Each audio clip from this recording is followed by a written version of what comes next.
শীতকালের একটি জনপ্রিয় সবজি হচ্ছে ফুলকপি। ফুলকপি আপনারা কম বেশি সকলেই পছন্দ করে থাকবেন এবং শীতকালের সকলের বাড়িতেই যে তরকারিটি হয়ে থাকে সেটি হচ্ছে আলু ফুলকপি দিয়ে মাছের ঝোল। তবে আজ আমরা দেখাচ্ছি আপনারা কিভাবে অনেক সুন্দর করে আলু ফুলকপি দিয়ে ডিমের ঝোল রান্না করবেন। আলু ফুলকপি দিয়ে ডিমের ঝোল রান্নার জন্য প্রথমেই কড়াই গরম করে তাতে পরিমাণ মতো তেল দিয়ে দিতে হবে। তেল গরম না হওয়া পর্যন্ত আমরা অপেক্ষা করব।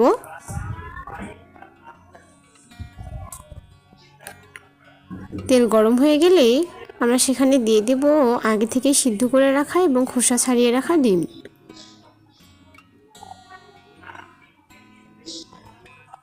এরপরে আমরা দিয়ে দিচ্ছি ডিম ভাজার জন্য সামান্য পরিমাণে লবণ এবং হলুদ। লবণ হলুদ দেওয়া হয়ে গেলেই আমরা হালকা লাল করে ডিমগুলো ভেজে নেব।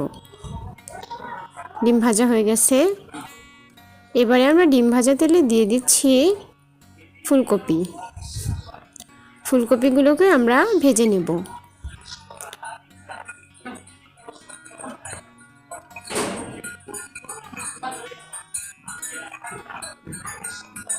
এবারে দিয়ে দিচ্ছি ফুলকপি ভাজার জন্য লবণ এবং পরিমাণ মতো হলুদ।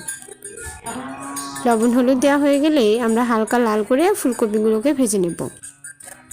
আলু ফুলকপি দিয়ে ডিমের ঝোল রান্নার জন্য আপনারা অবশ্যই আলু এবং ফুলকপিগুলোকে আলাদা আলাদাভাবে ভেজে নেবেন।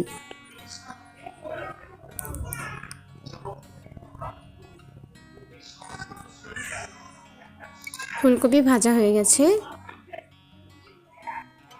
এবারে আমরা দিয়ে দিচ্ছি আলু। আলুগুলো খুব বেশি বড় এবং ছোট করে কেটে নেবেন না, মাঝারিভাবে কেটে আলুগুলোকে ভেজে নেবেন। আলু ভাজা হয়ে গেছে। এবারে আমরা আলু ভাজা তেলেই দিয়ে দিচ্ছি তেজপাতা, গোটা শুকনো লঙ্কা এবং পাঁচফোড়ন।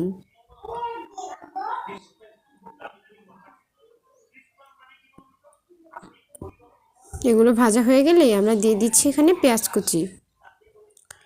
পেঁয়াজ কুচিগুলোকে আমরা হালকাভাবে ভেজে নেব। পেঁয়াজ হালকাভাবে ভাজা হয়ে গেলে এখানে দিয়ে দিচ্ছি আমরা আগে থেকে ভেজে রাখা আলু ও ফুলকপি।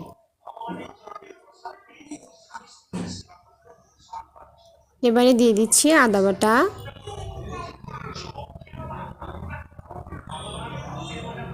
শুকনো মরিচ বাটা এবং ধনে গুঁড়ো। মশলা দেওয়া হয়ে গেলেই আমরা এগুলোকে ভালোভাবে কষিয়ে নেব। কষানো হয়ে গেছে। এবারে আমরা দিয়ে দিচ্ছি জল। জল দিয়ে হালকাভাবে নেড়ে আমরা এখানে দিয়ে দিব ডিম।